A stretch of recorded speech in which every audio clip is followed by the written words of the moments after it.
How's it going, ladies and gentlemen? Today we got some Pokemon rumors. Let's get right into it. Starting things off, we have this 4chan post coming to us right away, which is the following. Pokemon Winds and Waves, which if you do not know is the rumored name of Pokemon Generation 10, or this year's next generation of Pokemon.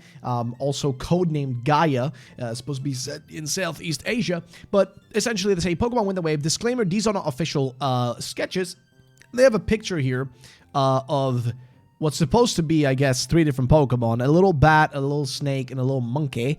And then what they say is, I had the opportunity to finally see the upcoming generation set of starters, and I'm pretty intrigued, as the images shown to us are highly protected, and due to the no cell phones allowed policy, I chose to draw these sketches from memory so you can have an idea of how they look and not fully compromise myself. As per the game, it was described as the most ambitious project to date, which, to be fair, listen, even if the post we're reading right now is fake, the idea that this is going to be the most ambitious project is kind of true based on, like, actual leaks and stuff that have come out from, from the massive, like, data leak that happened when Nintendo, or actually when Game Freak was hacked. So we do know that this is probably going to be their biggest project to date. Like, that's an undeniable kind of fact.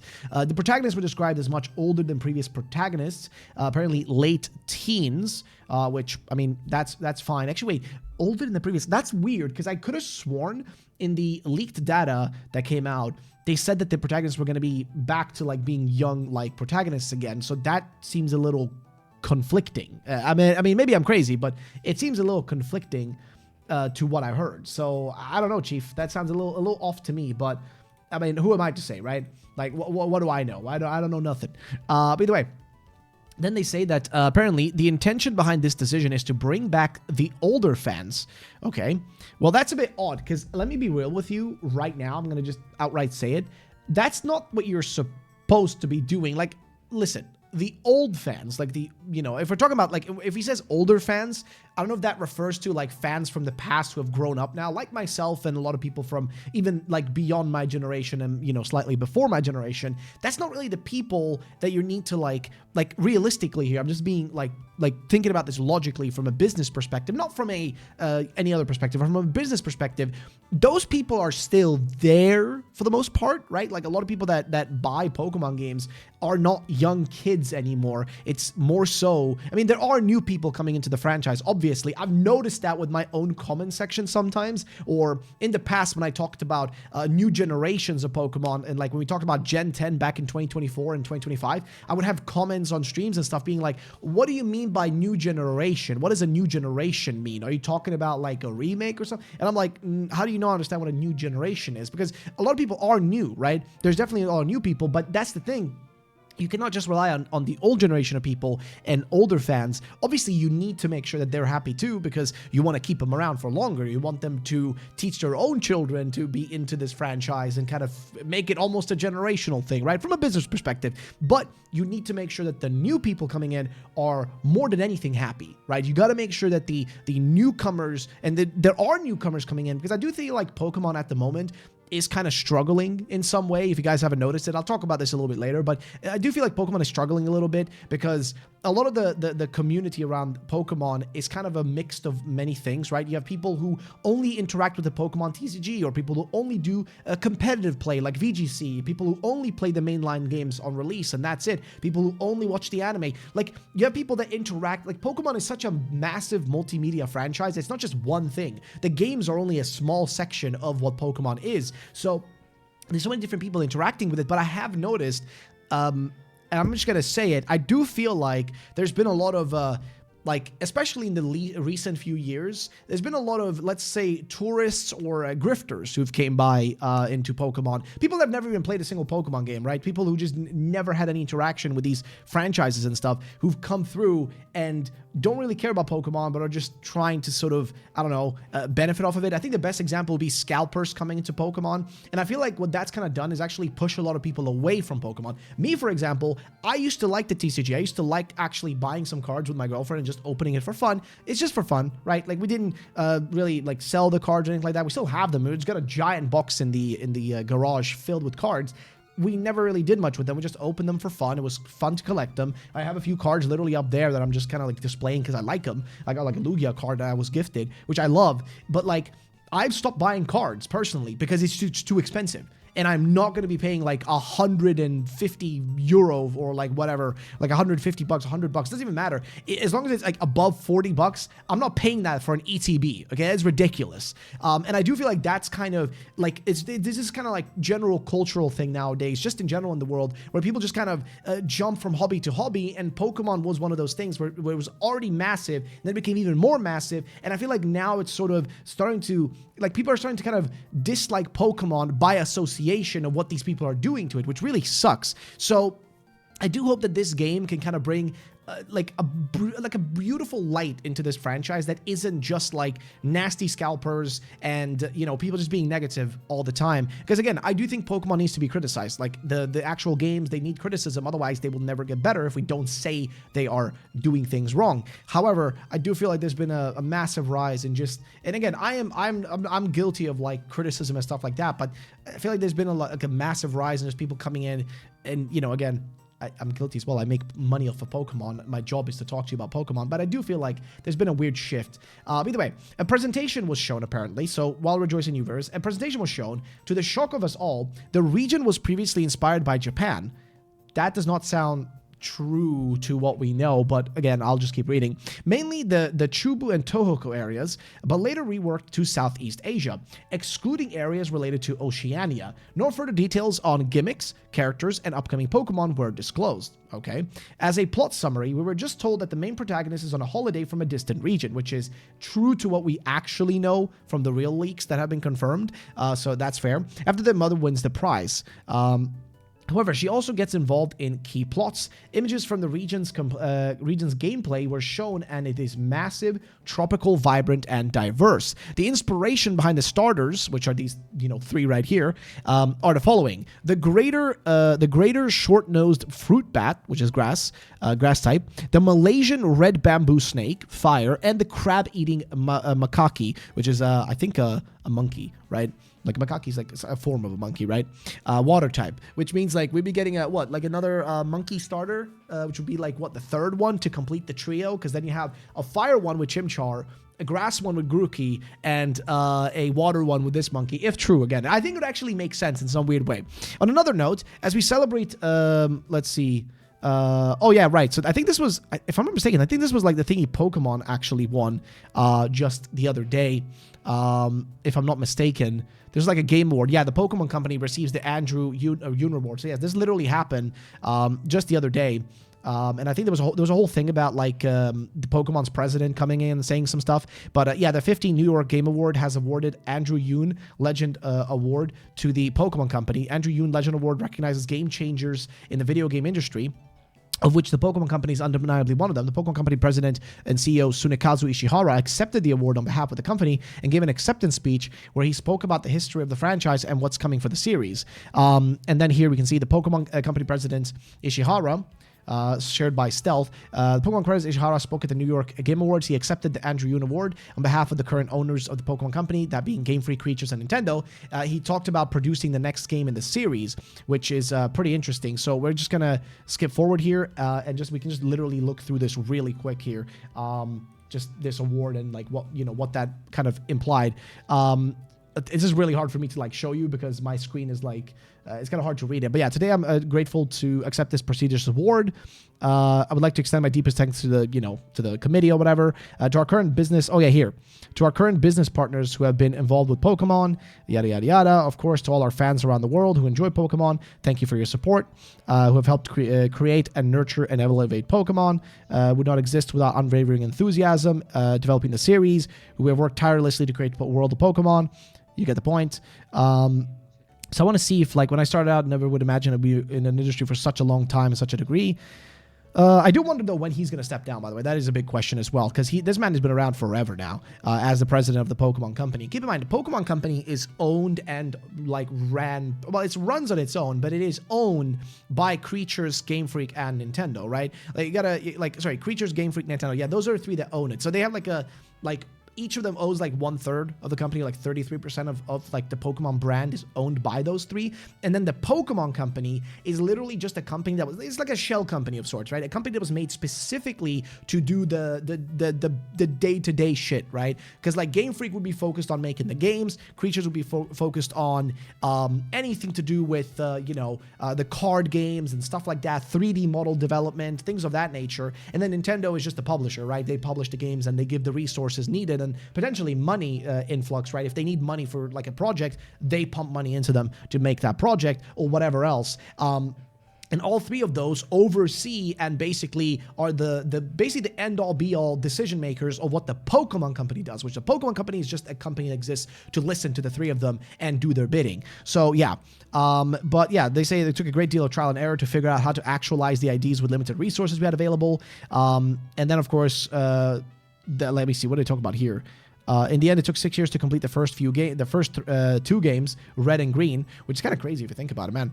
Like, compared to now, like, they are coming out much faster, like, half the time. But, yeah, like, it does seem like, I think there was a post here somewhere at some point where he does bring up, like, their next project, what they're working on next, like, the next game. Let's see how to produce. Oh yeah, for me, as I think about how we produce the next game, which hey, we'll see. We'll see what that's going to look like in literally a month or so. But yeah, it's interesting. Again, this whole subject. I'm very curious, like how this is all going to turn out. But if we go back to the rumor though, let's see. Where was it? Right. We were also provided, we were also provided information on upcoming port releases for Fire Red and Leaf Green for 2026. No word on other ports releases and if they would require subscriptions to Nintendo Switch Online. So this person is implying or is saying here that we're going to get some kind of Fire Red, Leaf Green ports, which, hey, boss man, I am very much on board for that, dog. I would not mind that, honestly. That would be, that'd be very nice. That would be very, very, very, very, very neat. I would very much like that. But that was that one post, and that's pretty much all it has to say. I will be honest, personally, I don't think it's real. Sure, some of the stuff sounds reasonable. I do think a water-type monkey starter actually makes sense because we have a fire one and we have a grass one. So it would be nice to have a completion of that, like, trio. Like, if you had that trio and completing it with a water type actually makes sense. At least that's the way I see it. But we do have some other stuff I want to take a look at least some theories and stuff that are out there and some posts. Now, Moot posted this a few days back and he said, what I hope the Gen 10 starters will be. And then he posted Grass Kangaroo, Fire Bat, Water Monkey. And that kind of fits a little similarly to what we just read. Now, he posted this as his own prediction, but a lot of people ran with this as being this is probably what it's going to be because he has been sharing a lot of stuff that leaked. He's been kind of the person actually that's been getting information and just being like, F it, dude, I'm just posting it on the internet, whereas most people have not done that. Then you also had people like Necro Felipe, who is an insider of sorts and a journalist, who says, speaking of starters, with the Lego set for the Kanto Pokemon, my guess for the Gen 10 starters based on the rumors is a Fire Bat, a Water Monkey, and a Grass Kangaroo, which interestingly matches exactly what was said here. However, there was someone else who came out and kind of denied this, which is Ball Guy. And he says, and this was in response to somebody drawing, actually, some starter guesses here with a Fire Bat, Water Monkey, and, I don't know, some other creature, a Tanuki, something like that. But then he just basically said, none and not those, when somebody asked him, like, one or two. And then he actually came out and said a few more things. So if you continue going, somebody asked him, when you say that, do you mean the whole rumor for the type/animal combos is fake, or just these particular attempts at leaks are fake? He says, cut them all off the block when you realize much of that sparked from a misinterpretation. So that again kind of emphasizes, yeah, this probably isn't the case. And then somebody asked him, hi, I have a question that's been bothering me. Is Gaia ambitious? And this brings us back to that thing I just said about, like, how ambitious is the game? Because I've heard the same thing, that this game is ambitious according to most people, right? So is Gaia ambitious? Do the graphics finally look good? Is the open world organic and rich? He says, Titan again. Basically, a double take was needed, much more organic. However, Scarlet and Violet was ambitious. Consider this the refinement. So basically what this is implying is it's just Scarlet and Violet again, but cleaner, more well done, I guess is the best way to put it. It's not gonna be like don't expect, like, how do I say this? I wouldn't even say Breath of the Wild, because I don't think that's even a good comparison. But, like, don't expect us to go from Scarlet and Violet now to, like, I guess that's what he's implying, right? Because the thing is, I've heard from Ball Guy in general that his general vibe on like, what he's heard is that this is going to be like a big game, right? Like this is an ambitious game. But it's interesting that here he's saying Titan again, implying that again, it would be like Scarlet and Violet, I'm assuming, basically. And that like, it's better, but not like, you know, it's refined, but it's not going to be bigger than Scarlet and Violet in overall scale. If you take how big Scarlet and Violet is in terms of what's there, don't expect more than that. Then somebody says, or Alan here actually continues saying, Titan was ambitious, but it came out broken, seams everywhere, terrible graphics, Nintendo 64 textures, pathetic. I don't want to buy another half-finished game, and I'm excited for the 10th generation. He says, you will be satisfied with the initial viewing. Development is in a good spot compared to Titan at this time, which that's good, but that's not really something to be excited about. He says, anything you're particularly excited by that you can share? He says, Pokemon interacting with their environment. That actually sounds interesting because I do feel like they always kind of, they kind of like try to step into that, right? How would Pokemon interact with the environment? How would that look? We've seen a little bit of that in the Pokemon games so far, with even Scarlet and Violet and stuff like that, but they never went all in with it, right? Having every Pokemon kind of uniquely interact with its environment. So I'm curious to see what that's going to be like in this game. Illumination effects related to this, loved it. Which I guess he's talking about like illumination. I guess he's talking about like the footage we've seen of like Luminion, I think, like underwater. I'm guessing that's what he's maybe referring to, and he loved it apparently. As always, it will be a focus on them above anything. All the biomes are complementary, so we'll see how that's gonna look. I'm very curious, but we'll see. And then let's see. So that we already saw that one. We already saw that, and then I think we've gone through most of what was said by Bald Guy. I think most of the important stuff we've covered, and I don't think he's posted anything like recently that we haven't already seen. I mean, he posted this a few days ago saying ready, and then it was in case of emergency, brace of glass, and it's a V, and then like a monkey statue of some kind, which I'm wondering what that's supposed to be in reference to. I mean, maybe you guys can tell me in the comment section down below. But yeah, we'll see how it turns out. And he did also, again, have a few other comments about other stuff, like just in general.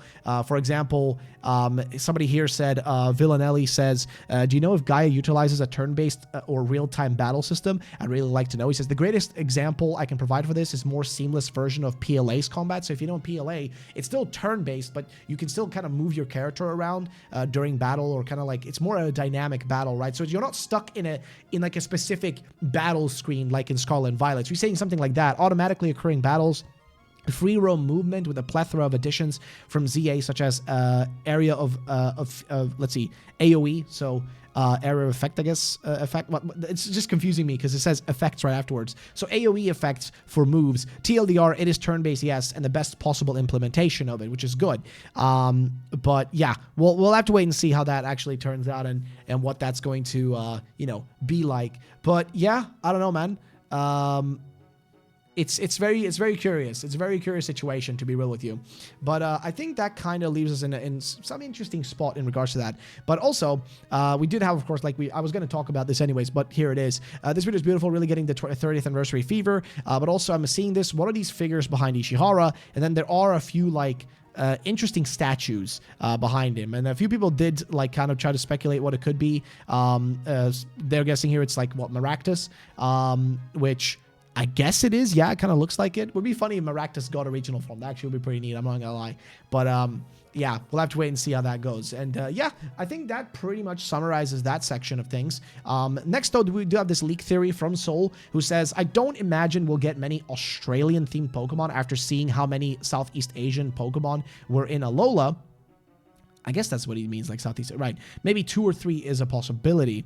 We'll see. Now, the city of Darwin, Australia, named after Charles Darwin and literally on the beta Gen 10 map, is the Northern Territory of Australia. It's apparently known to have wild dingoes roaming through the streets. This is maybe because it's the only territory in Australia that protects dingoes. If the Gen 10 professor is even originally from the Darwin-inspired part of the Gen 10 region, then I could see him having introducing a dingo-like Pokemon to us. It's also been debated if dingoes were actually their own species, which reminds me of the Falklands wolf, which is extinct, a canine-like animal that perplexed Darwin in what species it was and how it came to be. He was perplexed on how a bigger mammal was from an island where essentially only rodent mammals lived. Similarly, people have asked how dingoes got to Australia. Dingoes are considered an ancient species that may have migrated down from South Asia to North Australia. A piece of Northern Australia is all we have on Gen 10, on the Gen 10 map too. This migration is further supported from a close canine relative of theirs called the Singing Dog, found just across the sea in New Guinea.